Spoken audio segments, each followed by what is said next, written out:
1998년 함경북도 회령 두만강이 보이는 언덕 위 낡은 집에서 한 소녀가 태어났어요. 아버지는 탄광사고로 세상을 떠났고 어머니는 옥수수 떡을 팔아 하루를 버텼죠. 12살 그 소녀는 살기 위해 장마당으로 나갔어요. 20살이 되었을 때 그녀는 회령 장마당에서 모르는 사람이 없는 존재가 되어 있었어요. 중국산 화장품과 의약품을 다루며 어머니의 약값을 벌었죠. 하지만 두만강을 건너는 밀수는 대가가 있었어요. 보위부에 적발되고 교화소에 끌려갔어요. 굶주림, 질병, 강제노동, 그리고 처형장의 기둥 앞에 섰죠. 총성이 울렸어요. 옆 사람이 쓰러졌지만 그녀는 살아있었어요.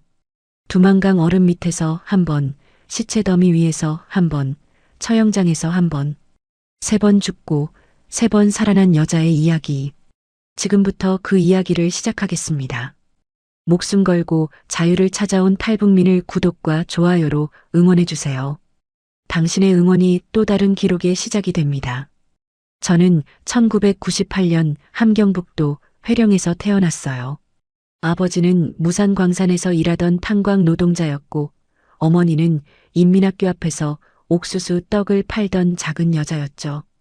우리 집은 회령시 외곽 두만강이 보이는 언덕 위에 있었어요.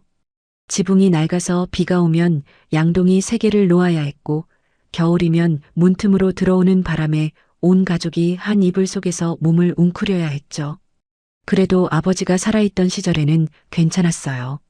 광산에서 돌아온 아버지의 손은 늘 검었지만 그 손으로 저를 안아올릴 때면 세상에서 가장 따뜻한 온기가 전해졌거든요. 아버지는 가끔 광산에서 몰래 가져온 석탄 조각을 호주머니에 넣어오곤 했어요. 어머니는 그걸 아궁이에 넣으며 한숨을 쉬면서도 아버지의 얼굴을 보면 웃음을 감추지 못했죠. 그런 아버지가 떠난 건 제가 6살 되던 해 겨울이었어요. 광산 갱도가 무너졌다는 소식이 전해졌을 때 어머니는 아무 말 없이 부엌에 서 있었어요. 눈물도 흘리지 않았죠. 그냥 멈춰버린 것처럼 서 있었어요. 저는 그때 어머니의 그 표정을 이해하지 못했어요. 슬픔이 너무 크면 사람은 울지도 못한다는 걸 한참 뒤에야 알게 됐죠. 아버지가 떠나고 배급은 완전히 끊겼어요. 원래도 제대로 나오지 않던 배급이었지만 광산 노동자 가족이라는 명목으로 그나마 받던 것마저 사라진 거예요. 어머니는 매일 새벽 4시에 일어나 인민학교 앞으로 나갔어요. 옥수수 가루를 물에 개어 떡을 만들고 그걸 하나에 10원씩 팔았죠. 하루 종일 서서 팔아봐야 겨우 쌀 한 줌 살 돈이었어요. 저도 가만히 있을 수 없었어요. 12살이 되던 해 저는 처음으로 장마당에 나갔어요. 회령 장마당은 두만강 건너 중국에서 들어온 물건들이 넘쳐나는 곳이었죠. 중국산 과자, 옷감, 라디오, 건전지까지 없는 게 없었어요. 하지만 그 물건들은 모두 돈이 있는 사람들의 것이었고 저 같은 아이에게는 눈으로 보는 것조차 사치였죠. 처음에는 남의 좌판 앞에서 짐을 날라주는 일을 했어요. 무거운 보따리를 이고 장마당 이쪽 끝에서 저쪽 끝까지 뛰어다니면 하루에 감자 2-3알을 받을 수 있었거든요. 등에 짊어진 보따리가 제 몸무게보다 무거울 때도 있었어요. 허리가 휘고 다리가 후들거렸지만 그만둘 수 없었죠. 그날 벌지 못하면 어머니와 저는 그날 굶어야 했으니까요. 장마당에는 저 같은 아이들이 많았어요.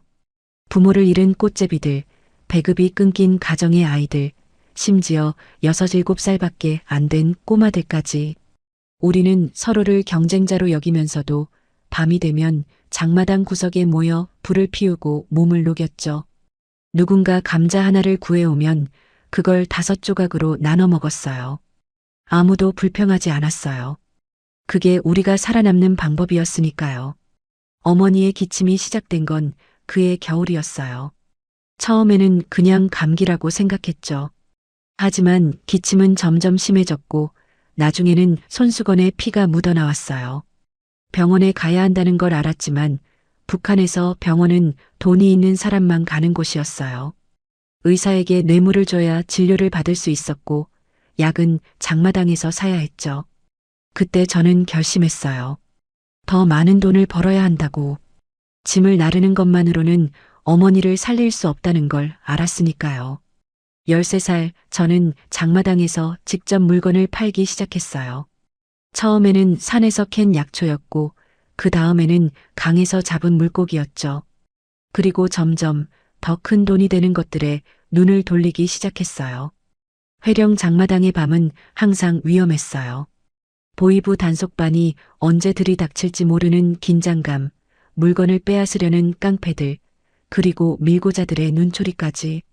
하지만 저는 두렵지 않았어요. 아니, 정확히 말하면 두려움보다 더 큰 것이 있었죠.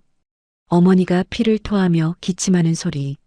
그 소리가 매일 밤 제 귓가에서 울려 퍼졌고 저를 다시 장마당으로 내몰았어요. 12살에 시작된 저의 장마당 인생은 그렇게 어머니의 기침 소리와 함께 시작됐죠. 장마당에서 3년을 버티면서 저는 많은 것을 배웠어요. 학교에서는 절대 가르쳐 주지 않는 것들이었죠. 보이부 단속반이 어느 요일, 어느 시간에 나타나는지를 파악하는 것이 첫 번째였어요.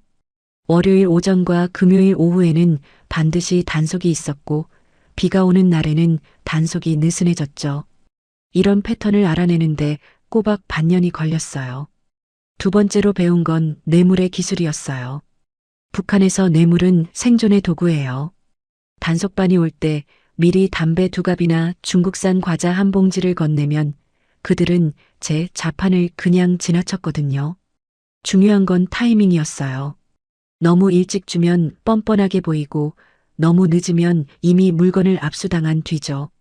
단속반이 장마당 입구에 나타난 순간 자연스럽게 다가가서 인사하듯 건네는 게 포인트였어요. 세 번째는 물건을 숨기는 기술이었죠. 장마당에서 파는 물건 중 상당수는 불법이었어요. 중국산 화장품, 한국 드라마가 담긴 USB, 중국제 휴대전화까지. 이런 것들이 적발되면 교화소행이었거든요. 저는 보따리 안에 이중 바닥을 만들었어요.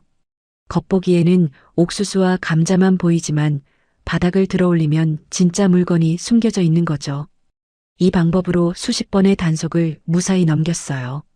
15살이 되자 저는 더 이상 짐꾼이 아니었어요. 회령 장마당 북쪽 구역에 제자리가 생겼고 단골 손님도 생겼죠. 주로 중국산 화장품과 옷감을 팔았는데 이 물건들은 회령의 젊은 여자들 사이에서 인기가 대단했어요. 중국산 크림 하나가 장마당 쌀 5kg 값과 맞먹었지만 그래도 없어서 못 팔 정도였죠. 물건을 구하는 경로도 점점 넓어졌어요. 처음에는 장마당의 도매상에게서 샀지만 중간 마진이 너무 컸어요. 그래서 저는 직접 두만강 근처까지 가서 중국 쪽 조선족 상인들과 거래를 시작했죠. 두만강변 마을에는 중국과 물건을 주고받는 비밀 통로가 여러 곳 있었어요. 낮에는 국경 경비대가 지키고 있지만 밤이 되면 경비대원들도 뇌물을 받고 눈을 감아줬거든요. 이 무렵 저는 장마당에서 한 여자를 만났어요. 김옥희라는 30살 여자였는데 그녀는 장마당에서 가장 큰 손으로 불리는 사람이었죠. 오키 언니는 중국 연변까지 직접 오가며 물건을 들여왔고 보이부 간부들과도 연줄이 있었어요. 저는 그녀 밑에서 일하게 되었고 그녀는 제게 더 큰 세계를 보여줬죠. 오키 언니가 알려준 것 중 가장 중요한 건 사람을 읽는 법이었어요. 장마당에서는 누가 밀고자인지 누가 보이부 프락치인지 구별할 줄 알아야 했거든요. 눈빛이 작고 자판을 훑는 사람, 물건을 사는 척하면서 옆 사람의 대화를 엿듣는 사람, 그런 사람들을 가려내는 눈이 생겼어요. 오키 언니는 말했죠. 장마당에서 가장 무서운 건 보이부가 아니라 옆에서 웃고 있는 사람이라고. 16살 저는 이미 어른들과 대등하게 거래할 수 있는 상인이 되어 있었어요. 하루벌이가 쌀 10kg 값을 넘기는 날도 있었죠. 어머니 약값을 대고도 남는 돈이 생기기 시작했어요. 어머니의 기침은 여전했지만 장마당에서 구한 중국산 항생제 덕분에 조금씩 나아지고 있었죠. 하지만 돈이 생기면서 위험도 커졌어요. 장마당에서 돈을 잘 번다는 소문은 빠르게 퍼졌고 보이부의 관심도 높아졌죠. 뇌물로 해결할 수 있는 수준을 넘어서고 있었어요. 오키 언니는 저에게 경고했어요. 너무 눈에 띄면 안 된다고, 장마당에서 오래 살아남으려면 적당히 가난한 척해야 한다고. 하지만 저는 그 충고를 듣지 못했어요. 아니, 듣고 싶지 않았다는 게 맞겠죠. 어머니의 약값은 점점 올랐고 더 좋은 약을 구하려면 더 많은 돈이 필요했으니까요. 그래서 저는 오키 언니의 제안을 받아들였어요. 직접 두만강을 건너 중국에서 물건을 가져오는 일, 마진이 3배는 된다고 했죠. 위험하다는 건 알았어요. 하지만 어머니의 기침소리가 점점 거칠어지는 걸 들으며 저는 선택의 여지가 없다고 느꼈어요. 18살에 저는 그렇게 두만강을 건너기로 결심했죠. 20살이 되었을 때 저는 회령 장마당에서 모르는 사람이 없는 존재가 되어 있었어요. 사람들은 저를 장마당의 여왕이라고 불렀죠. 물론 대놓고 부르는 건 아니었어요. 북한에서 그런 별명은 위험하니까요. 하지만 장마당 상인들 사이에서 그리고 단골 손님들 사이에서 제 이름은 곧 신뢰의 다른 말이었어요. 중국산 화장품, 옷감, 신발, 건전지, 라면, 심지어 한국산 의약품까지 제가 다루는 품목은 점점 넓어졌고 거래 규모도 커졌어요. 한 달 매출이 중국 돈으로 5천 위안을 넘기는 달도 있었죠. 북한 일반 노동자의 월급이 3천 원도 안 되던 시절이었으니 상상할 수 없는 돈이었어요. 물론 그중 상당 부분은 보이부 뇌물과 운송비로 나갔지만 그래도 남는 돈은 충분했죠. 제가 특히 잘 팔았던 건 화장품이었어요. 중국 연변에서 들여오는 크림, 로션, 립스틱은 회령 여자들의 로망이었거든요. 북한에서 만든 화장품은 바르면 피부가 벗겨진다는 소문이 돌 정도로 품질이 나빴는데 중국산은 달랐죠. 특히 한국 브랜드를 모방한 중국산 화장품은 용기 디자인부터 달랐고 향기도 좋았어요. 여자들은 이 화장품을 사기 위해 한 달치 식량을 아끼기도 했죠. 오키 언니와의 파트너십도 단단해졌어요. 언니가 중국 쪽 루트를 관리하고 저는 회령 장마당의 유통을 맡았죠. 우리는 매주 두만강변에서 물건을 넘겨받았고 그 물건들은 이틀 안에 장마당 좌판 위에 올려졌어요. 유통 속도가 빠른 게 우리의 강점이었죠. 다른 상인들이 일주일 걸리는 일을 우리는 이틀 만에 해냈으니까요. 하지만 사업이 커지면서 보이부의 감시도 심해졌어요. 한 번은 장마당 한복판에서 보이부 단속반과 마주친 적이 있었죠. 그날 저는 보따리 안에 중국산 USB 20개를 숨기고 있었어요. 한국 드라마와 영화가 담긴 USB였는데 이건 적발되면 교화소가 아니라 정치범수용 소행이었어요. 심장이 입 밖으로 튀어나올 것 같았지만 저는 침착하게 보따리를 내려놓고 옥수수 떡을 꺼내 들었죠. 단속반원에게 웃으며 떡을 건네고 요즘 장사가 안 된다며 한숨을 쉬었어요. 그는 떡을 받아들고 제 보따리를 흘끗 보더니 고개를 돌렸죠. 그날 밤 숙소로 돌아와서 저는 한참을 떨었어요. 손이 멈추지 않았죠. 오키 언니가 말했던 게 떠올랐어요. 장마당에서 오래 살아남으려면 운이 아니라 직감이 필요하다고. 그날 저의 직감은 정확했지만 운이 언제까지 따라줄지는 아무도 모르는 일이었죠. 어머니의 상태는 좋아졌다, 나빠지기를 반복했어요. 중국산 약을 꾸준히 먹이면서 기침은 많이 줄었지만 체력은 계속 떨어지고 있었죠. 어머니는 제가 장마당에서 위험한 일을 한다는 걸 알고 있었어요. 하지만 아무 말도 하지 않았죠. 다만 제가 나갈 때마다 문 앞에서 한참을 서 있었고 제가 돌아오면 그제야 안도의 한숨을 쉬었어요. 20살 봄 오키 언니가 새로운 제안을 해왔어요.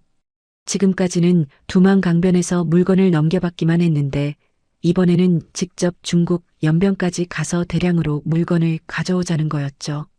한 번에 가져올 수 있는 물건의 양이 10배는 되고 마진도 훨씬 크다고 했어요.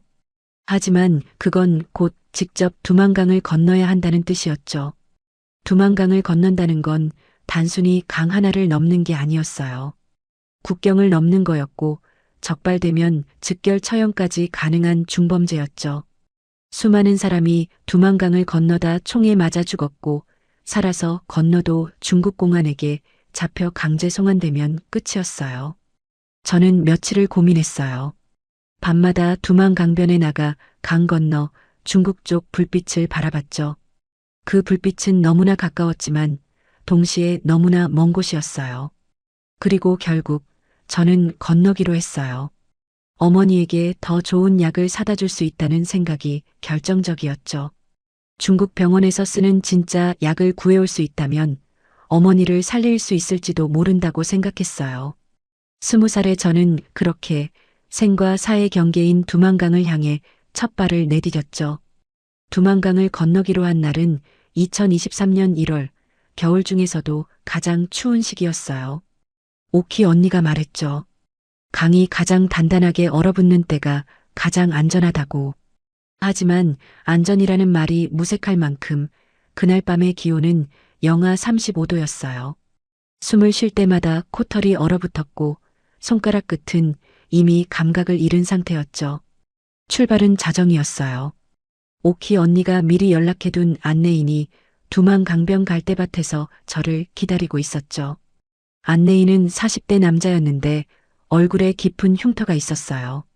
나중에 알았지만 그 흉터는 국경 경비대의 총탄이 스쳐간 자국이었죠. 그는 저를 보더니 아무 말 없이 고개만 끄덕였어요. 그리고 손짓으로 따라오라고 했죠. 갈대밭을 헤치고 강변에 도착했을 때 두만강은 생각보다 넓었어요. 물론 겨울이라 물이 아닌 얼음이었지만 그 얼음 위에 하얗게 쌓인 눈이 달빛에 반짝이는 모습은 아름다우면서도 섬뜩했죠. 저 건너편에 중국의 불빛이 희미하게 보였어요. 직선거리로는 200m도 안 되는 거리였지만 그 200m가 삶과 죽음을 가르는 경계선이었어요. 안내인이 속삭였어요. 절대 뛰지 말고 발을 질질 끌듯이 걸으라고.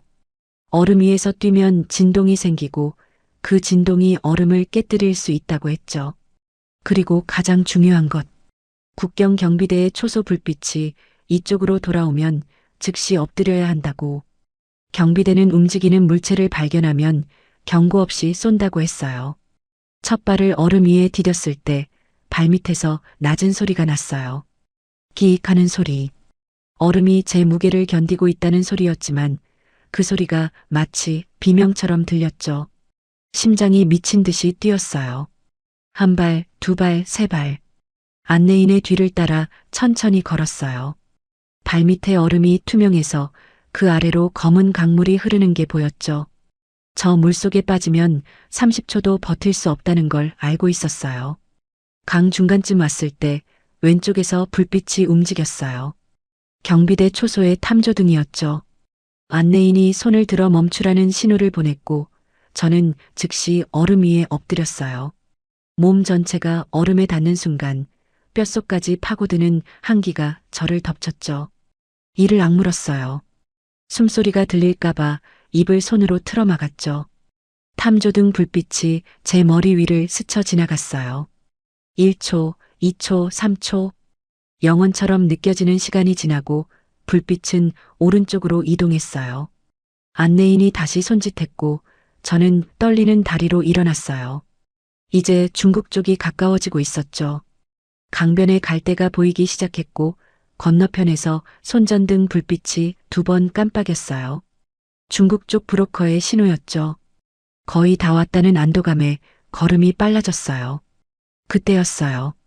뒤쪽에서 총소리가 울렸죠. 탕, 탕탕. 총소리는 강 위의 얼음을 타고 울려 퍼졌어요. 저는 본능적으로 몸을 웅크렸죠. 안내인이 저를 잡아 끌며 소리쳤어요. 뛰어, 지금 뛰어. 아까 뛰지 말라고 했던 사람이 이제는 뛰라고 외치고 있었죠. 저는 달렸어요. 미끄러운 얼음 위를 넘어지고 다시 일어나며 정신없이 달렸어요. 총알이 얼음을 때리는 소리가 들렸어요. 탁, 탁 하는 소리와 함께 얼음 파편이 튀었죠. 하지만 저는 뒤를 돌아보지 않았어요. 앞만 보고 달렸어요. 중국 쪽 갈대밭이 점점 가까워졌고 마지막 힘을 쥐어짜서 갈대 속으로 몸을 던졌죠. 갈대밭에 엎어진 채 저는 거친 숨을 몰아쉬었어요. 심장이 터질 것 같았고 온몸이 떨렸죠. 하지만 살아있었어요. 두만강을 건넌 거예요. 안내인도 무사히 도착했고 중국 쪽 브로커가 우리를 갈대밭 깊숙이 안내했죠. 그 순간 저는 울고 싶었어요. 하지만 울 수 없었죠. 아직 안전하지 않았으니까요. 중국 쪽이라고 해서 안심할 수 있는 게 아니었어요. 중국 공안에게 잡히면 북한으로 강제 송환되고 송환되면 교화소행이었죠. 어쩌면 그보다 더 나쁜 일이 기다리고 있을 수도 있었어요. 브로커가 준비해둔 낡은 트럭에 올라탔어요.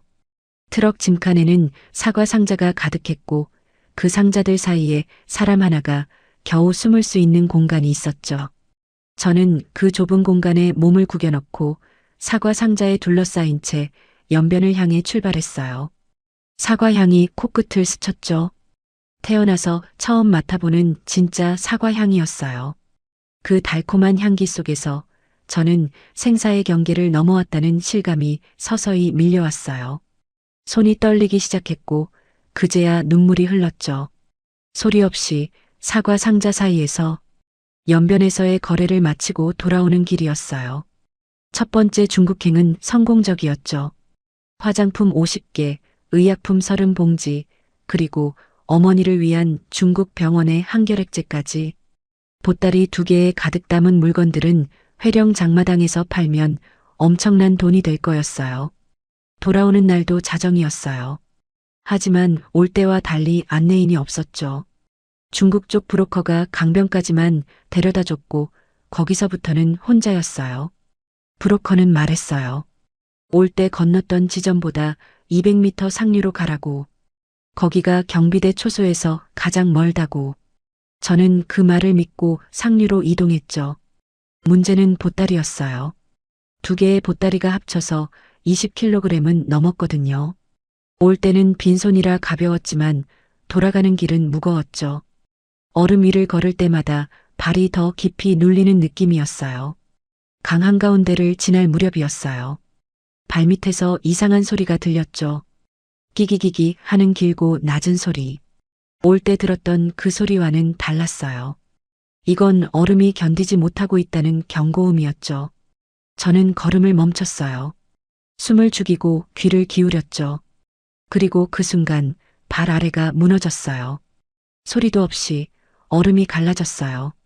양쪽으로 쩍 하고 벌어지더니 제 몸이 그대로 검은 강물 속으로 빨려 들어갔죠.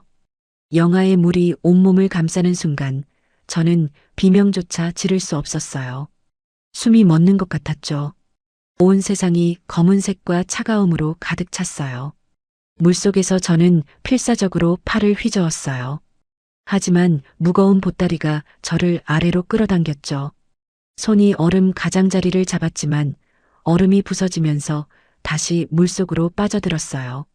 1번, 2번, 3번. 매번 얼음을 잡았지만 매번 부서졌죠. 폐속의 공기가 빠져나가고 있었어요. 의식이 흐려지기 시작했죠. 그때 저는 보따리를 놓았어요. 어머니의 약이 담긴 보따리, 장마당에서 팔 물건이 담긴 보따리.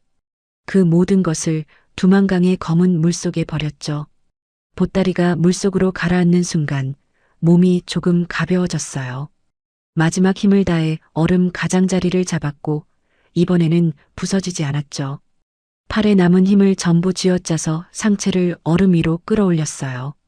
하체는 여전히 물속이었지만 상체만이라도 얼음 위에 올려놓으니 숨을 쉴 수 있었죠. 그 상태로 기어갔어요. 온몸이 젖은 채로 영하 35도의 바람을 맞으며 얼음 위를 기어갔어요. 손톱이 얼음에 긁히며 깨졌지만 느끼지 못했어요. 이미 모든 감각이 사라진 뒤였으니까요. 얼마나 기어갔는지 모르겠어요. 중국 쪽인지 북한 쪽인지도 구분할 수 없었죠. 시야가 점점 좁아지고 귓속에서 웅웅거리는 소리만 들렸어요. 어머니 얼굴이 떠올랐죠. 문 앞에 서서 저를 기다리는 어머니의 모습. 미안해요, 어머니. 이런 말이 입안에서 맴돌았어요. 그리고 저는 의식을 잃었죠. 눈을 떴을 때 저는 따뜻한 곳에 있었어요. 천장에 전구 하나가 매달려 있었고 몸에는 이불 3장이 덮여 있었죠.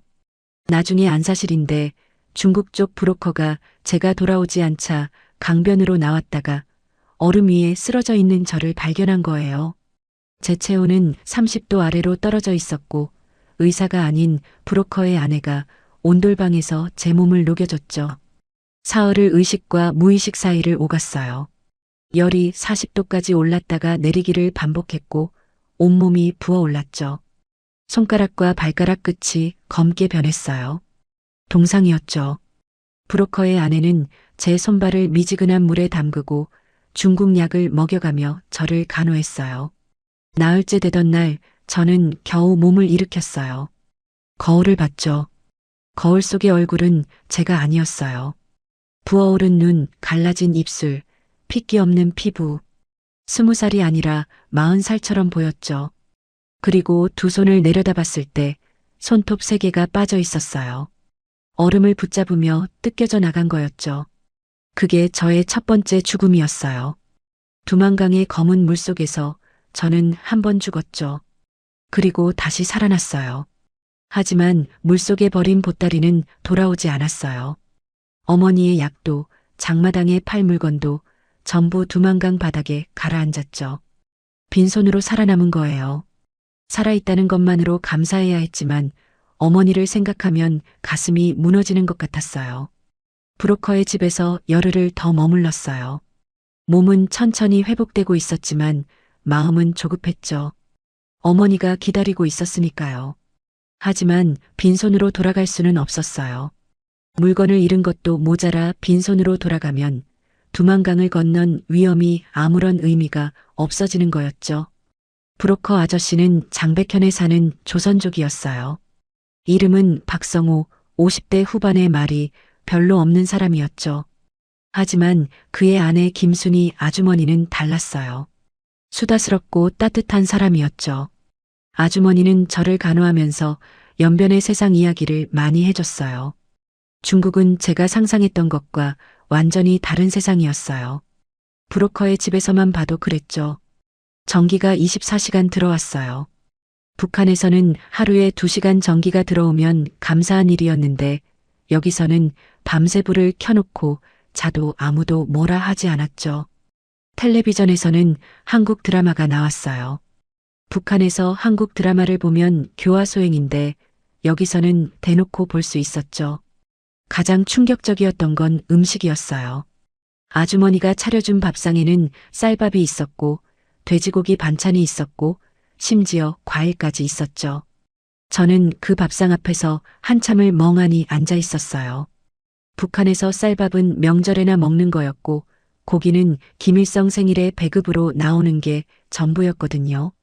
아주머니가 왜 안 먹느냐고 물었을 때 저는 대답 대신 눈물을 흘렸어요. 몸이 어느 정도 회복된 후 저는 박성호 아저씨와 함께 연변 시내로 나갔어요. 물건을 다시 구하기 위해서였죠.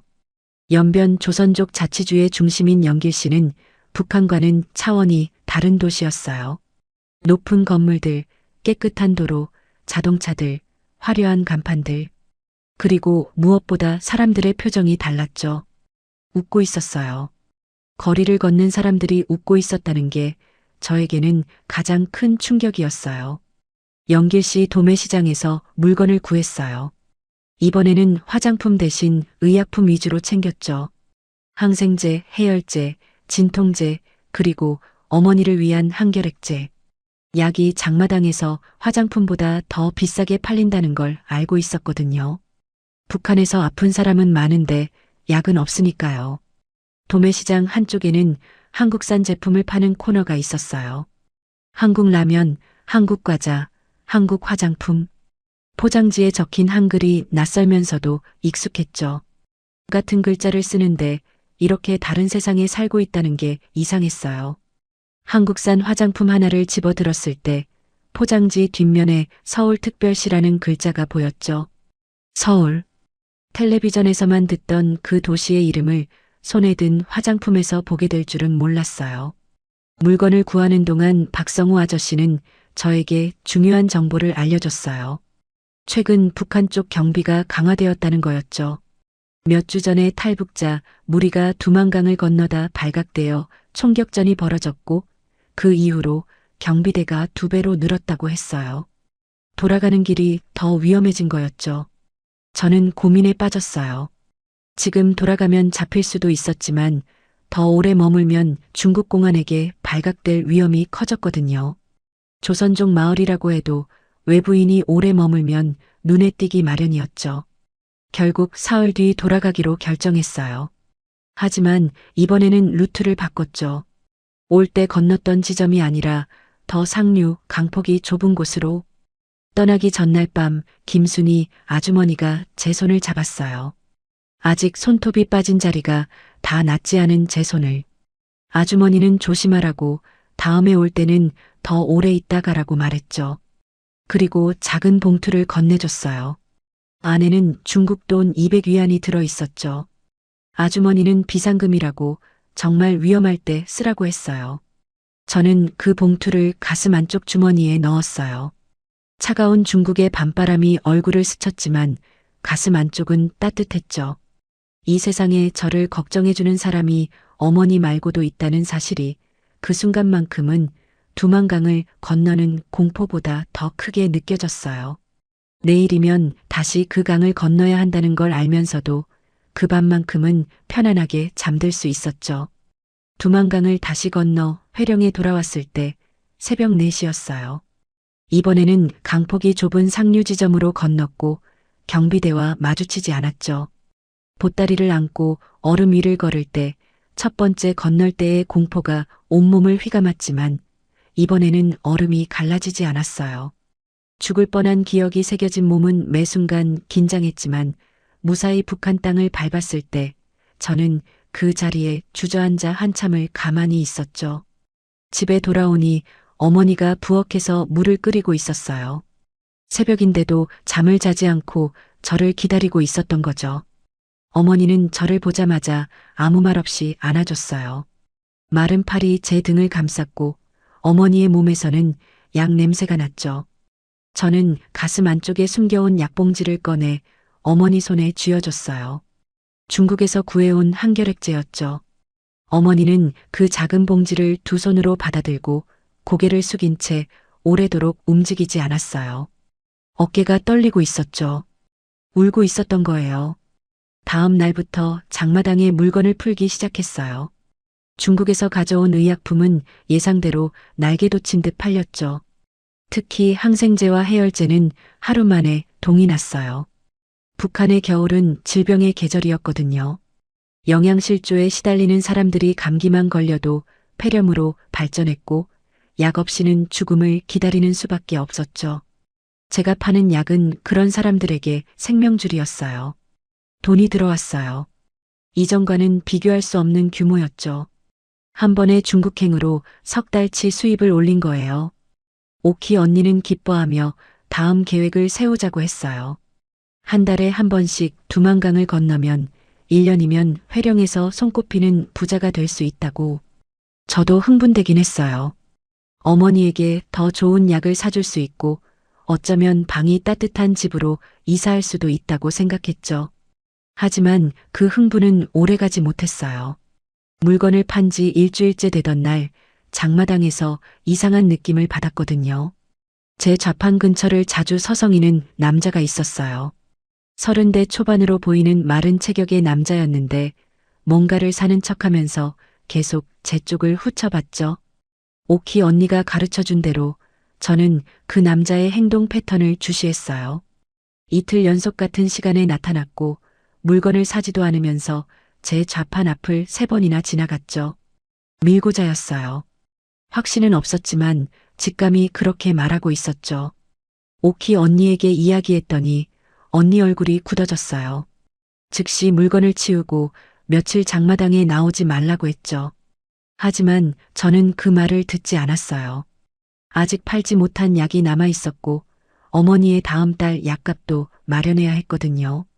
하루만 더 하면 된다고 스스로를 다독였죠. 그 하루가 제 인생을 바꿨어요. 장마당을 마치고 집으로 돌아가는 길이었어요. 골목길을 지나 우리 집이 있는 언덕으로 올라가는 계단 앞에서 낯선 차 한 대가 서 있는 게 보였죠. 북한에서 차가 있는 사람은 간부뿐이었어요.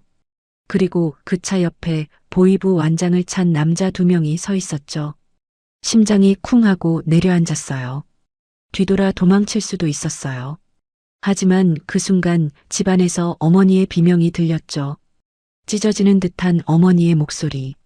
그 소리를 듣는 순간 제 다리는 도망치는 대신 집을 향해 뛰고 있었어요. 문을 열고 들어서자 보이부원 3명이 집안을 뒤지고 있었어요. 장롱을 뒤엎고 이불을 찢고 바닥을 드러내고 있었죠.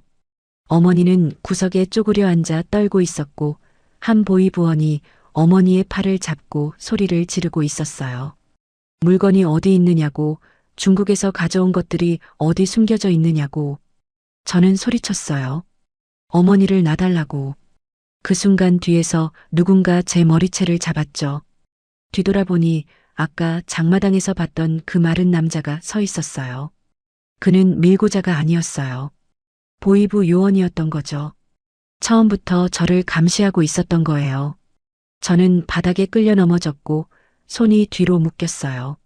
거친 밧줄이 손목을 파고들었지만 그 아픔보다 어머니를 바라볼 수 없다는 게 더 고통스러웠죠. 어머니가 울며 소리치는 게 들렸어요. 우리 수진이가 뭘 잘못했느냐고, 자기가 시킨 거라고, 수진이는 아무것도 모른다고. 어머니는 저를 지키려고 거짓말을 하고 있었어요. 보이부원이 제 얼굴 앞에 서류를 내밀었어요. 국경 불법 월경, 자본주의 물자, 밀수입, 반국가적 상행위. 죄목이 3개였죠. 이 중 하나만으로도 교화소에 보내지기 충분했고 3개가 합쳐지면 정치범 수용소까지 갈 수 있었어요. 저는 그 서류를 바라보며 이게 현실인가 싶었죠. 트럭에 실려나가기 전 마지막으로 어머니를 봤어요. 어머니는 마당에 무릎을 꿇고 앉아 보이부원에게 애원하고 있었죠. 제발 우리 딸만은 살려달라고. 저는 트럭 위에서 어머니를 내려다봤어요. 어머니의 눈과 제 눈이 마주쳤죠. 그 순간 어머니의 표정을 저는 평생 잊을 수 없어요. 아버지가 돌아가셨을 때 보여줬던 그 표정. 슬픔이 너무 커서 울지도 못하는 얼굴. 그 얼굴을 마지막으로 트럭은 출발했어요. 트럭이 멈춘 곳은 회령 교화소였어요. 높은 콘크리트 벽에 철조망이 감겨 있었고 철문 위에는 녹슨 붉은 별이 달려 있었죠. 트럭에서 내려지는 순간 매캐한 냄새가 코를 찔렀어요. 소독약과 쓰레기, 그리고 사람의 땀과 배설물이 뒤섞인 냄새. 그 냄새를 맡는 순간 이곳이 사람이 살 수 있는 곳이 아니라는 걸 직감적으로 알았죠. 입소 절차는 빠르고 잔인했어요. 모든 옷을 벗기고 차가운 물로 온몸을 씻겼죠. 벌거벗은 채 콘크리트 바닥에 서서 검사를 받는 동안 여자 간수 2명이 제 몸 구석구석을 훑어봤어요. 숨긴 물건이 없는지 확인하는 거였죠. 수치심이 온몸을 불태웠지만 저항하면 더 나쁜 일이 생긴다는 걸 알고 있었어요. 지급받은 건 얇은 회색 수감복 한 벌과 빈 그릇 하나뿐이었어요. 신발도 없었죠. 맨발로 콘크리트 바닥을 걸어 감방에 들어갔을 때 그 안의 풍경은 제가 상상했던 것보다 훨씬 끔찍했어요. 10평 남짓한 공간에 20명이 넘는 여자가 누워 있었죠. 누워 있다기보다 겹겹이 쌓여 있다는 표현이 더 정확했어요. 자리가 없어서 옆 사람의 다리 위에 자기 다리를 올린 채 잠을 자야 했거든요. 감방에 처음 들어갔을 때 아무도 저를 쳐다보지 않았어요. 다들 멍한 눈으로 천장을 바라보거나 웅크린 채 잠들어 있었죠. 나중에 안 사실이지만 이곳의 사람들은 에너지를 아끼기 위해 가능한 한 움직이지 않았어요. 움직이면 배가 고파지고 배가 고프면 미칠 것 같은 고통이 밀려오니까요. 식사는 하루 2번이었어요. 아침과 저녁에 옥수수 죽 한 그릇. 죽이라고 부르기도 민망한 거였죠. 물에 옥수수 가루를 조금 풀어놓은 것이어서 그릇 바닥이 훤히 보였어요. 한 그릇의 열량은 아마 200칼로리도 되지 않았을 거예요. 이 양으로 하루를 버텨야 했고 동시에 새벽 5시부터 저녁 7시까지 강제 노동을 해야 했죠. 노동은 채석장에서 돌을 깨는 일이었어요. 무거운 정과 망치를 들고 산비 아래 바위를 하루 종일 쪼개는 거였죠. 손에 물집이 잡히고 물집이 터지고 터진 자리에 또 물집이 잡혔어요. 두만강에서 빠졌을 때 손톱이 빠진 자리는 아직 다 낫지 않았는데 그 위에 정을 쥐고 바위를 쪼개야 했죠. 피가 나도 멈출 수 없었어요. 노동 할당량을 채우지 못하면 식사가 반으로 줄었으니까요. 하지만 육체적 고통보다 더 견디기 힘든 건 정신적 고통이었어요. 교화소에는 자아가 존재하지 않았거든요. 매일 아침 조회 시간에 자아 비판을 해야 했죠. 자기가 무슨 죄를 지었는지, 왜 수령님의 은혜를 저버렸는지, 얼마나 나쁜 인간인지를 스스로 말해야 했어요. 제대로 하지 않으면 다른 수감자들 앞에서 맞았죠. 그리고 여성 수감자들만이 겪는 일이 있었어요. 이건 아직도 말하기가 힘들어요.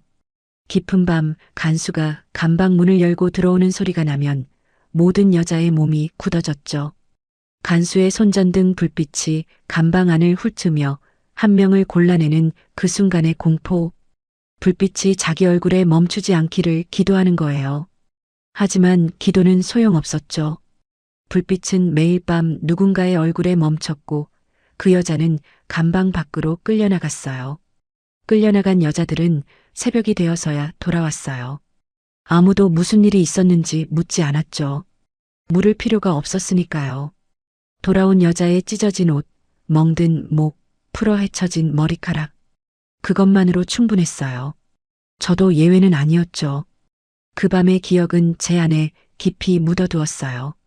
말로 꺼내면 다시 그 밤으로 돌아갈 것 같아서 지금도 자세히는 말할 수 없어요. 교화소에 온 지 한 달이 지났을 때 저는 거울이 없어도 제 모습이 어떤지 알 수 있었어요. 옆에 있는 여자들의 모습이 곧 제 모습이었으니까요. 광대뼈가 튀어나오고 눈이 움푹 들어가고 팔다리는 나뭇가지처럼 가늘어져 있었죠. 20살의 몸이 40살의 몸보다 더 늙어 보였어요. 밤마다 어머니를 생각했어요. 어머니는 지금 어떻게 되었을까? 약은 있을까? 밥은 먹고 있을까? 저 때문에 어머니도 잡혀간 건 아닐까? 그 생각이 머릿속을 맴돌면 잠이 오지 않았고 잠이 오지 않으면 천장의 어둠이 저를 삼킬 것처럼 느껴졌죠. 이 지옥에서 나갈 수 있을까? 살아서 어머니를 다시 볼 수 있을까? 그런 질문에 대한 답을 찾지 못한 채 또 하루가 지나가고 있었어요. 교화소에 온 지 3달이 지났을 때 제 몸무게는 35kg까지 떨어져 있었어요. 원래 50kg이었으니 석 달 만에 몸의 3분의 1이 사라진 거였죠. 하루 2끼의 옥수수 물죽과 14시간의 강제노동. 이 조합 앞에서 인간의 몸은 빠르게 무너져 내렸어요. 가장 먼저 떨어진 건 머리카락이었어요. 아침에 일어나면 바닥에 머리카락이 한 움큼씩 떨어져 있었죠. 처음에는 무서웠어요. 하지만 옆에 있는 여자들도 다 마찬가지였기에 곧 무감각해졌죠. 이가 흔들리기 시작한 건 2달째부터였어요. 앞니 하나가 흔들리다 옥수수 죽을 먹다가 빠졌죠. 피가 나왔지만 그냥 삼켰어요. 피도 영양분이라고 옆에 있던 언니가 말했거든요. 강제 노동 중에 쓰러지는 사람이 매일 있었어요. 쓰러지면 간수가 와서 발로 찼죠. 일어나면 다행이고 일어나지 못하면 다른 수감자 2명이 끌고 가는 거였어요. 끌려간 사람이 돌아오는 경우는 많지 않았죠. 밤에 감방 밖 어딘가에서 술에 끌리는 소리가 들리면 누군가가 시체실로 옮겨지고 있다는 뜻이었어요. 저도 점점 한계에 다가가고 있었어요. 다리에 힘이 빠져서 정을 들고 서 있는 것조차 힘들어졌고 손에서 피가 멎지 않았죠. 시야가 자주 흐려졌어요. 귀에서 웅웅거리는 소리가 멈추지 않았고 때때로 없는 것이 보이기도 했죠. 어머니가 채석장 너머에 서 있는 게 보여서 달려가려 했더니 그건 바위였어요. 환각이 시작된 거였죠. 그러던 어느 날 감방 안에 질병이 퍼졌어요. 장티푸스였죠. 교화소의 비위생적인 환경에서 전염병이 도는 건 시간 문제였어요. 오염된 물, 씻지 못하는 몸, 면역력이 바닥난 수감자들. 완벽한 조건이었죠. 첫 번째 환자가 나온 지 일주일 만에 간방 20명 중 12명이 쓰러졌어요. 저도 열이 나기 시작했어요. 처음에는 오한이었죠. 온몸이 떨리면서 이가 딱딱 부딪혔어요. 그 다음에는 고열이 왔죠. 몸이 불타는 것 같았어요. 머리가 깨질 듯 아팠고 배에서는 칼로 찌르는 듯한 통증이 밀려왔죠. 설사가 멈추지 않았어요. 하루에 10번 넘게 화장실을 갔는데 나중에는 피가 섞여 나왔죠. 간수들은 아무것도 하지 않았어요. 약도 주지 않았고 의사도 보내주지 않았죠. 수감자가 병에 걸리든 죽든 그들에겐 상관없는 일이었어요. 오히려 아픈 수감자가 노동을 하지 못하면 꾀병이라고 때리기까지 했죠. 의식이 오락가락하기 시작했어요. 열이 41도까지 올라갔고 몸이 경련을 일으켰죠. 간방 안에서 제 옆에 누워있던 여자가 제 이마를 만져보더니 이 정도면 안 된다고 중얼거렸어요. 하지만 안 된다고 해서 어쩔 수 있는 게 아무것도 없었죠. 어느 순간부터 현실과 환각의 경계가 사라졌어요. 어머니가 간방 안에 와 있다고 생각했죠. 어머니가 제 머리를 쓰다듬으며 노래를 불러주고 있었어요. 어렸을 때 잠이 오지 않는 밤이면 불러주던 그 노래. 어머니의 손길이 너무나 따뜻하고 진짜 같아서 저는 어머니에게 말했어요. 어머니, 저 이제 괜찮아요. 이제 안 아파요. 그리고 저는 눈을 감았죠. 눈을 떴을 때 저는 간방이 아닌 곳에 있었어요. 차가운 바닥 위에 누워 있었고 주변에 사람들이 겹겹이 쌓여 있었죠. 하지만 그 사람들은 움직이지 않았어요. 숨을 쉬지 않았죠. 시체였어요. 저는 시체 더미 위에 올려져 있었던 거예요. 간수들이 죽었다고 판단하고 시체실로 옮겨놓은 거였죠. 공포가 온몸을 뒤덮었어요. 비명을 지르려 했지만 목에서 소리가 나오지 않았죠.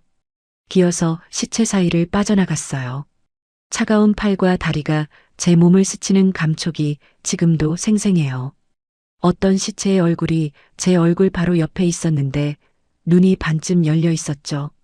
그 눈이 저를 보고 있는 것 같았어요. 시체실 문 앞에서 쓰러졌어요. 의식이 다시 흐려지고 있었죠. 하지만 그때 누군가 제 이름을 불렀어요. 수진아, 수진아. 간방 동료 중 한 명인 영숙 언니였어요. 언니는 제가 시체실로 옮겨지는 걸 보고 살아있을지도 모른다는 생각에 몰래 따라온 거였죠. 영숙 언니가 저를 업고 간방으로 돌아왔어요. 30kg도 안 되는 제 몸이었지만 역시 뼈만 남은 영숙 언니에게는 무거웠을 거예요. 간방에 돌아와서 영숙 언니는 자기 몫의 물을 제 입에 부어줬어요. 미지근한 물이 갈라진 입술을 적셨죠. 그 물 한 모금이 두만강에서 빠졌을 때 느꼈던 어떤 감각보다 생생하게 느껴졌어요. 그게 저의 두 번째 죽음이었어요. 시체 더미 위에서 깨어났을 때 저는 두 번째로 다시 살아난 거였죠. 하지만 이번에 살아 돌아온 건 제 힘이 아니었어요. 영숙 언니가 저를 포기하지 않았기 때문이었죠. 이 지옥 같은 곳에서도 누군가를 포기하지 않는 사람이 있었어요. 그 사실이 저를 다시 살게 했어요. 두 번째 죽음에서 돌아온 뒤 저는 달라졌어요. 체력은 바닥이었지만 이상하게도 마음속에 어떤 단단한 것이 생겼죠. 두 번이나 죽음 앞에서 살아 돌아왔다는 사실이 쉽게 죽지 않을 거라는 이상한 확신을 줬어요. 아니, 어쩌면 확신이 아니라 의지였는지도 모르겠어요. 어머니를 다시 만나야 한다는 그 하나의 이유가 저를 버티게 했죠. 영숙 언니가 제 옆에서 계속 돌봐줬어요. 자기 몫의 옥수수 죽을 반으로 나눠주고 밤에는 제 등을 감싸 안아 체온을 나눠줬죠. 영숙 언니는 32살이었고 평양 출신이었어요. 성분이 좋은 집안에서 태어나 대학까지 나온 사람이었죠. 그런 사람이 왜 교화소에 있느냐고요. 남편이 중국으로 도망갔기 때문이에요. 북한에서는 가족 중 한 명이 탈북하면 남은 가족 전부가 죄인이 되거든요. 영숙 언니의 이야기를 듣던 밤, 저는 처음으로 교화소 안의 다른 여자들에게도 관심을 갖게 되었어요.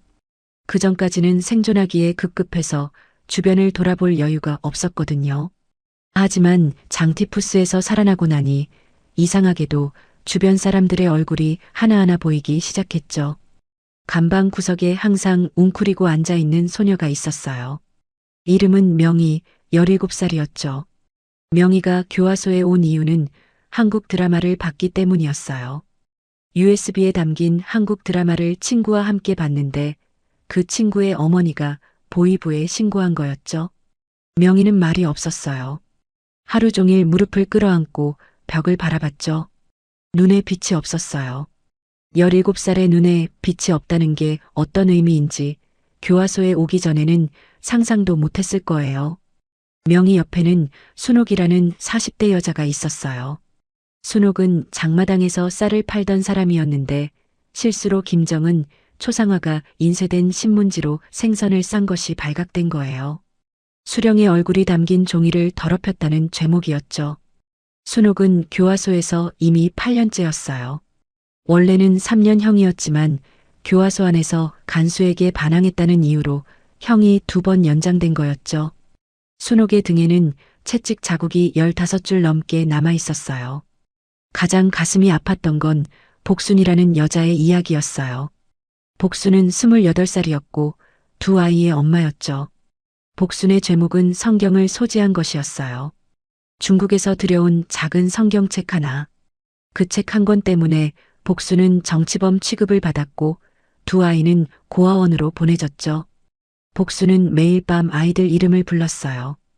은주야, 민수야. 잠꼬대처럼 중얼거리다가 울음으로 바뀌고 울음이 그치면 다시 아이들 이름을 부르는 거였죠. 그 소리를 들으며 잠든 밤이 한두 번이 아니었어요. 교화소에는 정치범부터 경제사범까지 다양한 이유로 끌려온 여자들이 있었지만 한 가지 공통점이 있었어요. 모두가 누군가를 떠나온 사람들이라는 거였죠. 어머니를 두고 온 사람, 아이를 빼앗긴 사람, 남편이 사라진 사람, 가족 전체가 흩어진 사람. 이 감방 안에 쌓인 슬픔의 무게를 재면 아마 이 콘크리트 건물보다 무거웠을 거예요. 영숙 언니는 밤마다 저에게 이야기를 들려줬어요. 평양에서 살던 시절, 대학에서 공부하던 시절, 남편과 처음 만났던 날의 이야기. 언니는 말했죠. 이야기를 하면 사람이 된 기분이 든다고. 여기서는 이름 대신 번호로 불리고 사람이 아니라 짐승처럼 취급받으니까. 말을 하는 것, 누군가에게 자기 이야기를 들려주는 것만이 자신이 아직 사람이라는 걸 증명하는 유일한 방법이라고. 그 말이 제 가슴에 깊이 박혔어요. 맞아요. 우리는 이곳에서 이름을 빼앗기고 존엄을 빼앗기고 사람으로서의 모든 것을 빼앗겼지만 이야기만은 빼앗기지 않았죠.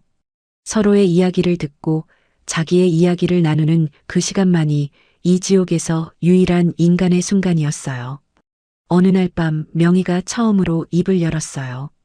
교화소에 온 이후 3달 동안 한마디도 하지 않았던 그 소녀가 조용히 말하기 시작했죠.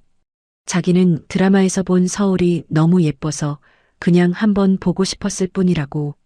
높은 건물이 반짝이고 예쁜 옷을 입은 사람들이 커피라는 걸 마시는 그 세상이 진짜인지 알고 싶었을 뿐이라고. 명희의 눈에서 눈물이 흘러내렸고 감방 안의 모든 여자가 숨죽여 울었어요. 그 밤 저는 다짐했어요. 이곳을 나가면 이 안에서 만난 사람들의 이야기를 세상에 전하겠다고. 명희의 이야기, 순옥의 이야기, 복순의 이야기, 영숙 언니의 이야기, 그리고 이름도 모르는 채 시체실로 옮겨진 수많은 여자들의 이야기. 누군가는 이 이야기를 들어야 한다고, 이 진실이 이 콘크리트 벽 안에 묻히면 안 된다고 생각했어요. 살아남아야 할 이유가 하나 더 생긴 거였죠. 교화소에서 5달째 되던 어느 아침, 평소와 다른 일이 벌어졌어요. 새벽 조회 시간에 간수가 이름이 아닌 번호를 불렀죠. 37번, 52번, 61번. 37번이 저였어요. 교화소에서 제 번호는 37번이었거든요. 번호가 불린 3명이 앞으로 나가자 간수장이 종이를 읽기 시작했어요. 그 내용을 듣는 순간 귓속이 멍해졌죠. 인민재판 결과 반국가적 범죄로 사형을 선고한다. 공개 집행은 오늘 오후 2시에 집행한다. 사형. 그 단어가 귀에 들어왔지만 뇌가 받아들이지 않았어요. 사형이라니. 밀수 때문에 사형이라니. 옆에 서 있던 52번은 다리가 풀려 그 자리에 주저앉았어요. 61번은 아무 반응이 없었죠. 이미 교화소에서 정신이 무너진 사람이었으니까요. 저는 서 있었어요. 떨리는 다리를 억지로 세우고 눈앞이 캄캄해지는 걸 참으며 서 있었죠. 울지 않았어요. 울 수 없었어요. 슬픔이 너무 크면 사람은 울지 못한다는 걸 어머니를 보며 배웠으니까요. 감방으로 돌아왔을 때 영숙 언니가 저를 끌어안았어요. 언니의 마른 팔이 제 어깨를 감쌌고 언니의 가슴에서 빠른 심장 소리가 들렸죠. 언니는 아무 말도 하지 않았어요. 무슨 말을 할 수 있겠어요. 몇 시간 뒤면 총살당할 사람에게 명의가 다가와 제 손을 잡았어요. 그 작은 손이 떨리고 있었죠. 복수는 고개를 숙인 채 기도를 하고 있었어요. 성경은 빼앗겼지만 기도까지 빼앗을 수는 없었으니까요. 감방 안의 여자들이 하나둘 제 주변으로 모여들었어요. 아무도 말하지 않았지만 그 침묵 속에 모든 것이 담겨 있었죠. 정오가 지나고 간수들이 왔어요. 3명을 감방에서 끌어냈고 손을 뒤로 묶었죠. 밧줄이 손목에 파고들었지만 아프지 않았어요.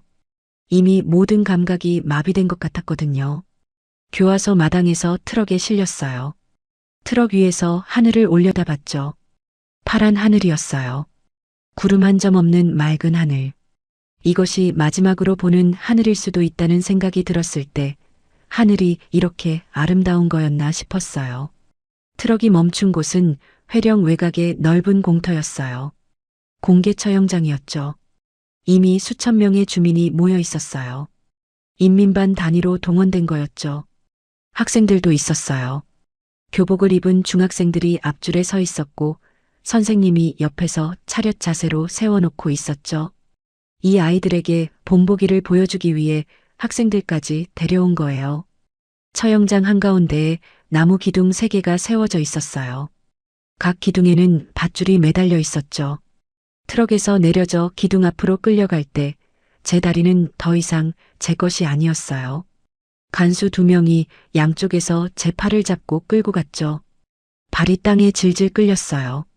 기둥 앞에 세워졌을 때 군중의 얼굴이 보였어요. 수천 개의 얼굴. 그 중에 아는 얼굴이 있었죠. 장마당에서 물건을 사가던 아주머니, 골목에서 마주치면 인사하던 이웃, 어머니의 친구. 그 사람들이 저를 보고 있었어요. 어떤 사람은 고개를 돌렸고, 어떤 사람은 입을 막았고, 어떤 사람은 그냥 멍하니 서 있었죠. 간수가 제 상체를 기둥에 묶었어요. 가슴과 어깨를 밧줄로 단단히 감았죠. 그런데 하체는 묶지 않았어요. 저는 그 순간 이상하다고 생각했어요. 옆에 서 있는 52번 남자는 상체와 하체 모두 단단히 묶여 있었거든요. 왜 여자인 저만 하체를 묶지 않는 걸까? 나중에 알게 된 사실이지만 여성 사형수의 하체를 묶지 않는 데는 충격적인 이유가 있었어요. 총살 집행 시 총알이 몸을 관통하면 인간의 신체는 마지막 순간에 모든 근육의 통제를 잃어요. 그때 하체에서 일어나는 생리적 현상이 있죠. 남자와 달리 여자의 경우 그 모습이 군중에게 더 적나라하게 드러나요. 하체를 묶으면 옷이 몸에 밀착되어 그 모습이 더 선명하게 보이지만 묶지 않으면 옷이 자연스럽게 늘어져 어느 정도 가려지거든요. 즉, 하체를 묶지 않는 건 인도적 배려가 아니었어요. 군중 앞에서 여성의 마지막 순간이 너무 처참하게 보이면 관람하는 주민들의 동요가 커지기 때문에 체제 유지를 위한 계산된 조치였던 거예요. 눈가리개가 씌워졌어요. 세상이 어둠으로 변했죠.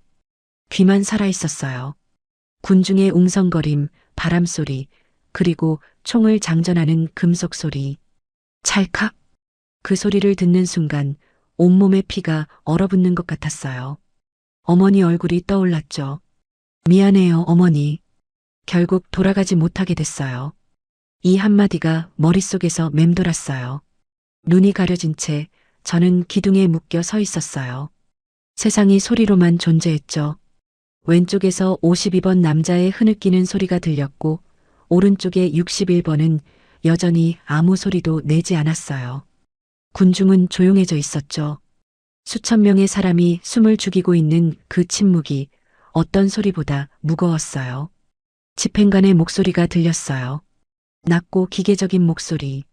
인민의 이름으로 반국가적 범죄자에 대한 사형을 집행한다. 그 목소리가 공터에 울려 퍼졌을 때 저는 다리에 힘이 풀리는 걸 느꼈어요. 하체가 묶여있지 않았기에 무릎이 꺾이려 했지만 상체를 묶은 밧줄이 저를 붙잡고 있었죠. 매달리듯 서 있었어요. 조준.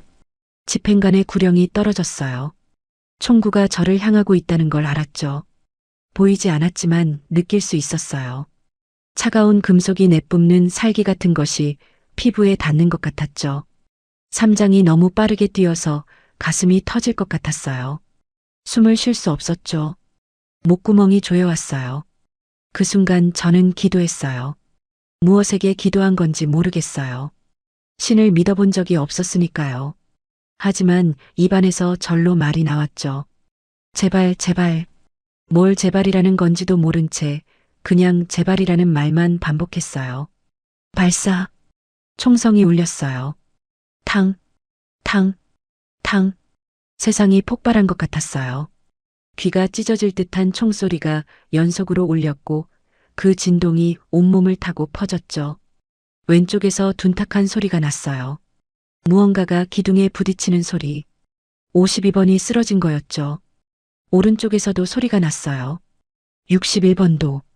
하지만 저는 서 있었어요. 총알이 저를 관통하지 않았어요. 통증이 없었죠. 피가 흐르는 느낌도 없었어요. 살아있었어요. 왜 살아있는 건지 이해할 수 없었죠. 이미 죽었는데 아직 의식이 남아있는 건가? 이게 죽음 이후의 세계인 건가? 머릿속이 뒤죽박죽이었어요. 군중 사이에서 웅성거림이 커졌어요.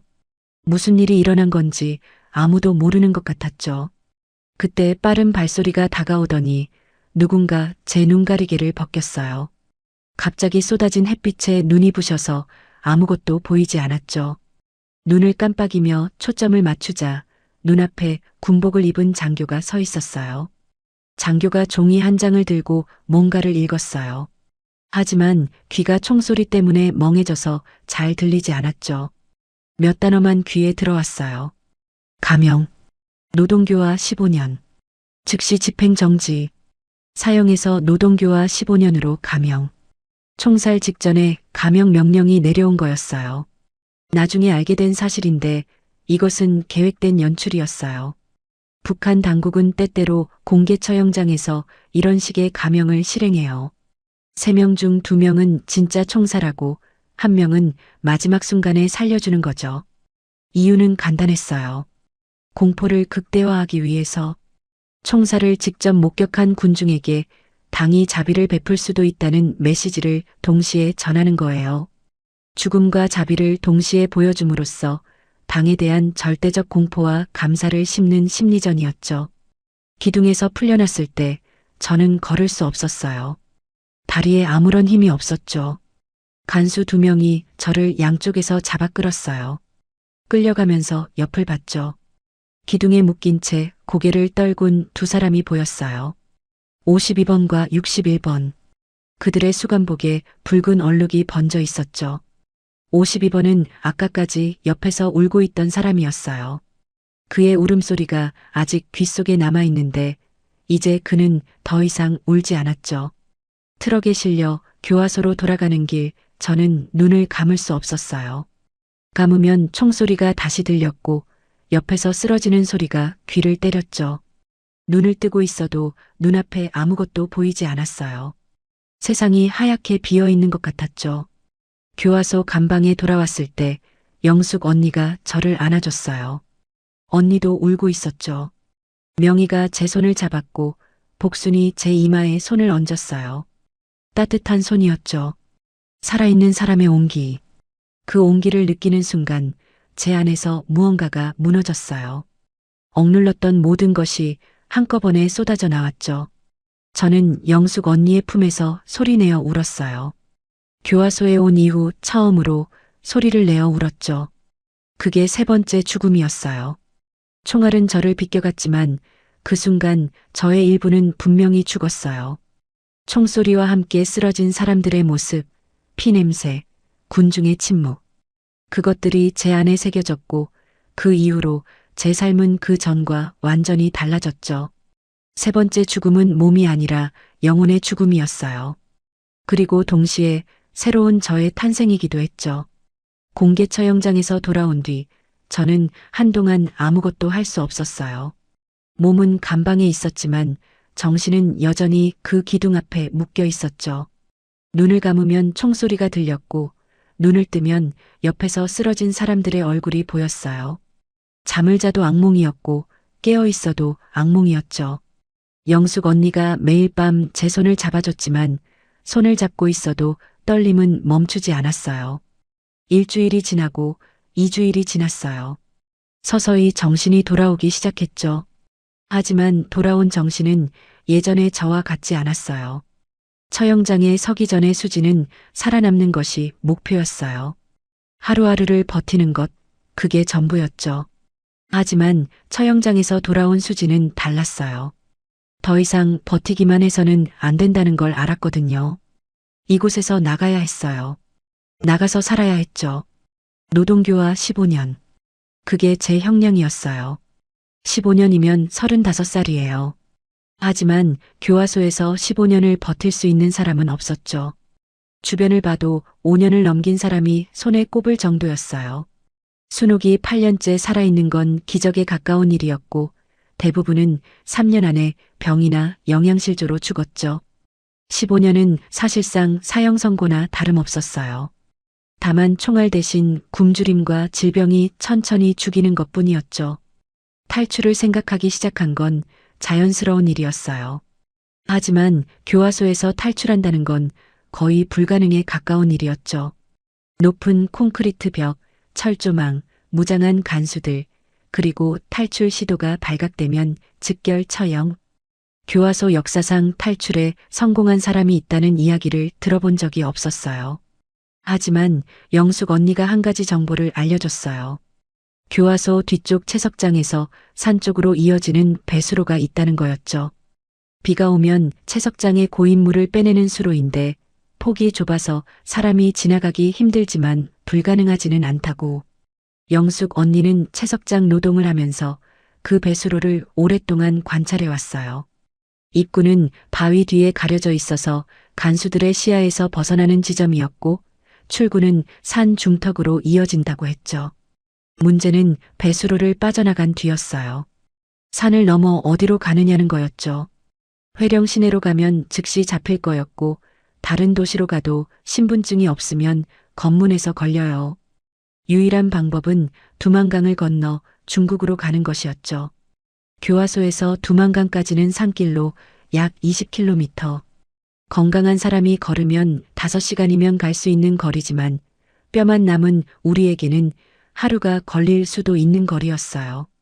영숙 언니와 저 둘이 가기로 했어요. 명희에게도 알렸지만 명희는 고개를 저었죠. 자기는 도망쳐봤자 갈 곳이 없다고. 가족이 모두 성분 때문에 수용소에 있으니 혼자 나가봤자 의미가 없다고 했어요. 그 말을 듣는 순간 가슴이 찢어지는 것 같았지만 억지로 데려갈 수는 없었죠. 복순도 함께 가자고 했지만 복순은 아이들이 어딘가에 있을 거라며 남겠다고 했어요. 아이들을 찾을 신락 같은 희망을 놓을 수 없다고. 탈출 준비는 은밀하게 진행했어요. 매일 채석장 노동을 하면서 배수로 입구 주변의 지형을 외웠죠. 간수가 교대하는 시간, 감시 사각지대, 배수로의 폭과 길이까지. 영숙 언니는 놀라울 정도로 침착하게 모든 것을 계획했어요. 대학에서 공학을 전공한 사람답게 모든 변수를 계산해 넣었죠. 식량도 모았어요. 매일 옥수수죽에서 한 숟가락씩 아껴서 그릇 바닥에 남겨두고 그걸 말려서 옥수수 가루로 만들었죠. 한 숟가락이 별것 아닌 것 같지만 굶주린 몸에서 한 숟가락을 아끼는 건 엄청난 의지가 필요한 일이었어요. 배가 울릴 때마다 어머니 얼굴을 떠올렸죠. 그러면 견딜 수 있었어요. 탈출 날짜는 비가 오는 날로 정했어요. 비가 오면 배수로에 물이 차서 지나가기 힘들지만 대신 간수들의 감시가 느슨해지고 발소리와 움직임이 빗소리에 묻히거든요. 장마철이 시작되는 7월을 목표로 했죠. 떠나기 전날 밤 명희가 제 손에 작은 것을 쥐어줬어요. 돌멩이 하나였죠. 채석장에서 주운 하얀 돌이었어요. 명희는 말했어요. 이 돌을 가지고 가라고. 자기 대신 바깥 세상을 봐달라고. 높은 건물이 반짝이고 예쁜 옷을 입은 사람들이 커피를 마시는 그 세상을 자기 대신 봐달라고. 저는 그 돌을 꼭 쥐었어요. 반드시 나가겠다고, 반드시 이 이야기를 전하겠다고 소리 없이 약속했죠. 복순이 마지막으로 제 이마에 손을 얹고 무언가를 중얼거렸어요. 기도였죠. 무슨 내용인지는 잘 들리지 않았지만 그 손의 온기는 선명하게 느껴졌어요. 감방을 나서며 뒤를 돌아봤을 때 어둠 속에서 여자들의 눈빛이 희미하게 빛나고 있었죠. 그 눈빛들이 말하고 있었어요. 살아남아라. 우리 대신 살아남아라. 7월 셋째 주 장마비가 쏟아지는 밤이었어요. 하늘이 무너지는 것 같은 폭우였죠. 빗줄기가 너무 굵어서 1미터 앞도 보이지 않았어요. 완벽한 날이었죠. 이보다 더 좋은 기회는 없을 거였어요. 새벽 2시 감방에서 빠져나왔어요. 영숙 언니가 먼저 나가고 저는 30초 간격으로 뒤따랐죠. 감방 문은 안에서 열 수 없었지만 영숙 언니가 석 달에 걸쳐 녹슨 경첩을 조금씩 벌려놓았어요. 문을 완전히 여는 게 아니라 마른 몸이 빠져나갈 만큼만 틈을 만든 거였죠. 35kg의 몸이 이때만큼은 다행이었어요. 교화소 마당을 가로지르는 건 가장 위험한 구간이었어요. 감시탑에서 간수가 내려다보고 있었거든요. 하지만 폭우 덕분에 시야가 극도로 제한되어 있었죠. 영숙 언니와 저는 벽을 따라 기어갔어요. 진흙탕이 된 바닥에 배를 깔고 팔꿈치와 무릎으로 밀며 나아갔죠. 빗물이 얼굴을 때렸지만 그 고통은 느끼지 못했어요. 아드레날린이 온몸을 지배하고 있었으니까요. 채석장까지 도달하는데 40분이 걸렸어요. 평소에는 10분이면 가는 거리였지만 기어서 가느라 4배나 걸린 거였죠. 채석장 구석, 큰 바위 뒤에 배수로 입구가 있었어요. 폭이 50cm 정도 되는 콘크리트 수로. 장마비 때문에 이미 물이 반쯤 차 있었죠. 영숙 언니가 먼저 들어갔어요. 언니의 몸이 좁은 수로 안으로 사라지는 걸 보면서 저는 심호흡을 했죠. 그리고 뒤따라 들어갔어요. 배수로 안은 완전한 어둠이었어요. 앞도 뒤도 보이지 않았고 차가운 물이 배까지 차올랐죠. 콘크리트 벽이 양쪽 어깨를 스쳤어요. 좁았어요. 숨이 막힐 것 같았죠. 폐쇄 공포증이 아니더라도 미칠 것 같은 환경이었어요. 앞에서 영숙 언니의 거친 숨소리가 들렸어요. 언니도 힘들어하고 있었죠. 하지만 멈출 수 없었어요. 뒤로 돌아가면 죽음이었으니까요. 앞으로 앞으로 물속을 기어가며 손에 명희가 준 하얀 돌을 꼭 쥐고 있었어요. 배수로를 빠져나오는데 1시간이 걸렸어요. 출구에 도달했을 때 빗속에서 산의 공기가 밀려왔죠. 숲 냄새, 흙 냄새, 빗물 냄새. 교화소의 썩은 냄새가 아닌 살아있는 세상의 냄새였어요. 저는 그 냄새를 깊이 들이마시며 잠시 멈췄죠. 울고 싶었지만 아직 울 때가 아니었어요. 산길을 걷기 시작했어요. 아니, 걷는다기보다 기어갔다는 게 맞아요. 경사가 가팔랐고 비에 젖은 흙이 미끄러웠죠. 영숙 언니와 번갈아 서로를 끌어올리며 산을 넘었어요. 체력은 바닥이었지만 뒤에서 추격대가 올 수 있다는 공포가 우리를 앞으로 밀어줬죠. 산 중턱을 넘었을 때 뒤쪽에서 개 짖는 소리가 들렸어요. 추격견이었죠. 교화소에서 탈출 사실을 발견하고 추격대를 보낸 거였어요. 심장이 얼어붙었죠. 개 짖는 소리는 점점 가까워지고 있었어요. 영숙 언니가 말했죠. 물속으로 가자고.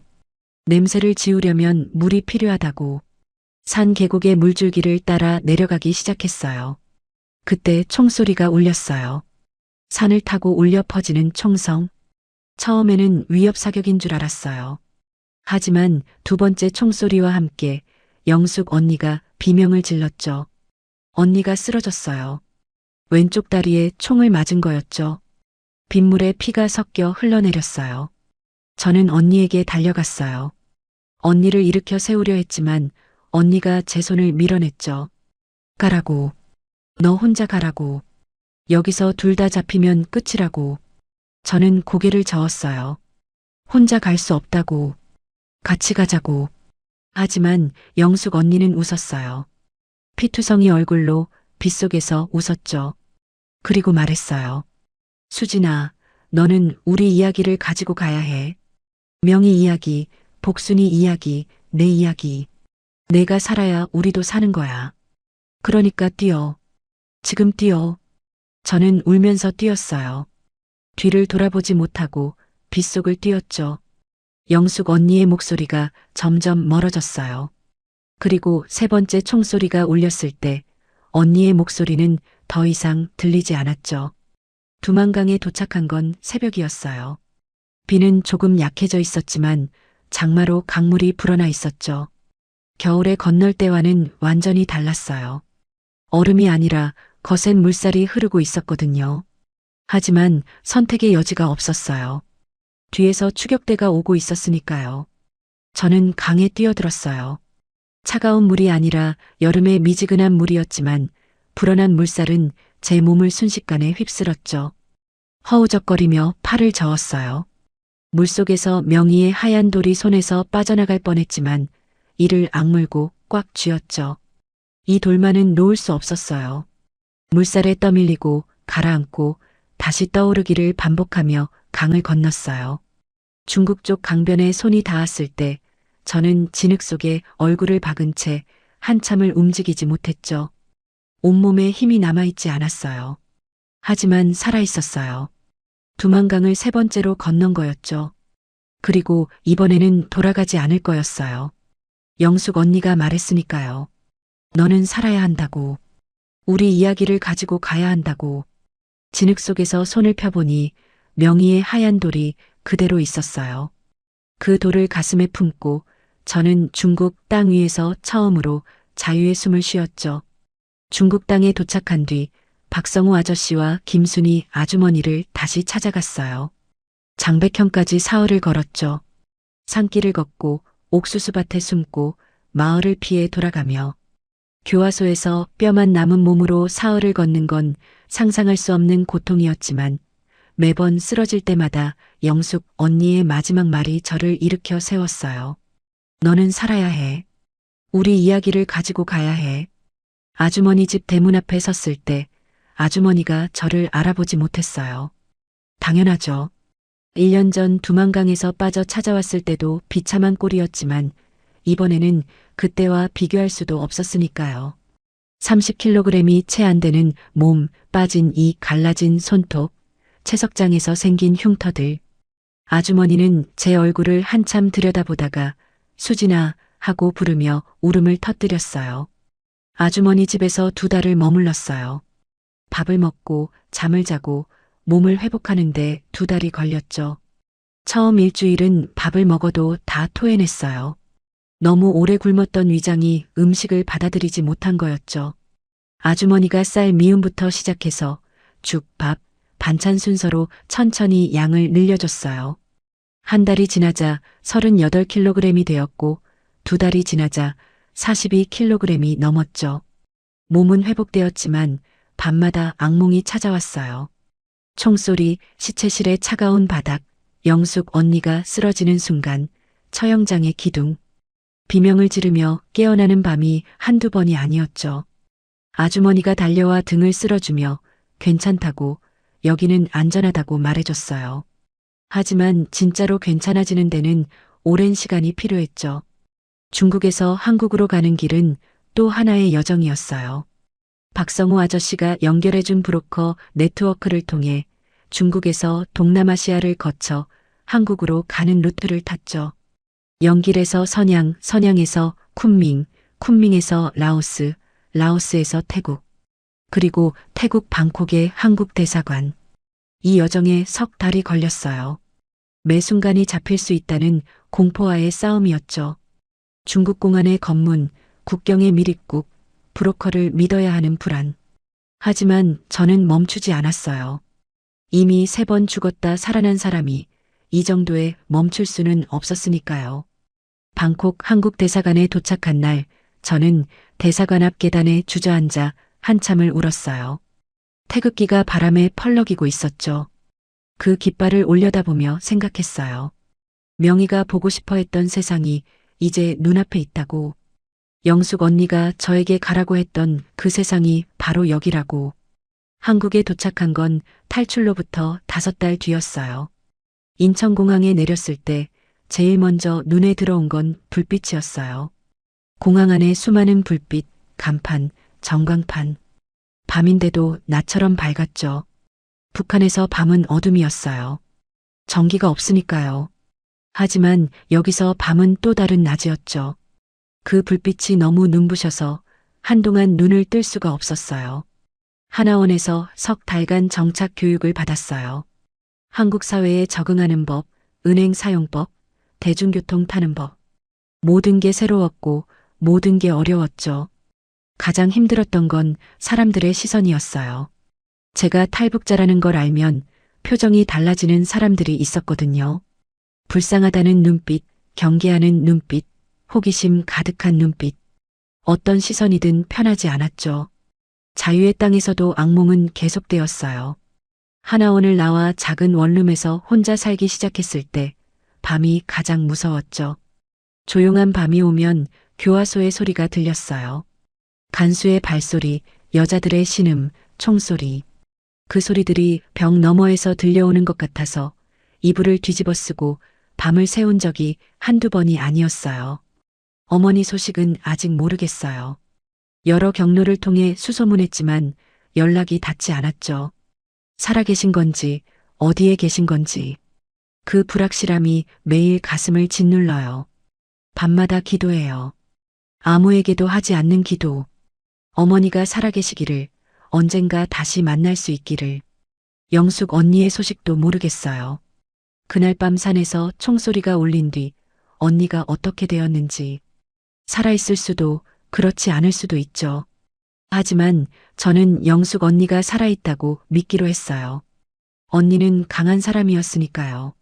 시체 더미에서 저를 구해낸 사람, 탈출을 계획한 사람, 총을 맞으면서도 저에게 뛰라고 외친 사람. 그런 사람이 쉽게 쓰러지지는 않을 거라고 믿어요. 주머니에서 하얀 돌을 꺼내봐요. 명희가 줬던 그 돌. 채석장에서 주운 작고 동그란 돌. 이 돌을 볼 때마다 명희의 얼굴이 떠올라요. 높은 건물이 반짝이고 예쁜 옷을 입은 사람들이 커피를 마시는 세상을 보고 싶다던 17살 소녀. 명희야, 내가 그 세상에 와 있어. 높은 건물도 보이고 커피도 마셔봤어. 너도 언젠가 올 수 있을 거야. 반드시. 저는 3번 죽었어요. 두만강의 얼음 밑에서 1번, 시체 더미 위에서 1번, 처형장의 기둥 앞에서 1번. 하지만 3번 모두 다시 살아났죠. 제가 살아남은 건 운이 좋아서가 아니에요. 저를 포기하지 않은 사람들이 있었기 때문이에요. 두만강에서 저를 건져 올린 브로커, 시체실에서 저를 데려온 영숙 언니, 기도해준 복순, 돌을 쥐어준 명희. 그 사람들의 마음이 저를 살린 거예요. 그래서 저는 말해야 해요. 이 이야기를, 교화소에서 만난 여자들의 이야기를, 처형장에서 눈을 감지 못한 여자들의 이야기를, 이름도 없이 시체실로 옮겨진 사람들의 이야기를 누군가 들어야 해요. 누군가 기억해야 하죠. 당신이 지금 이 이야기를 듣고 있다면 그것만으로도 그들의 목소리가 세상에 닿은 거예요. 저는 강수진이에요. 3번 죽고 3번 살아남은 여자. 그리고 아직도 싸우고 있는 여자. 이것이 저의 이야기예요.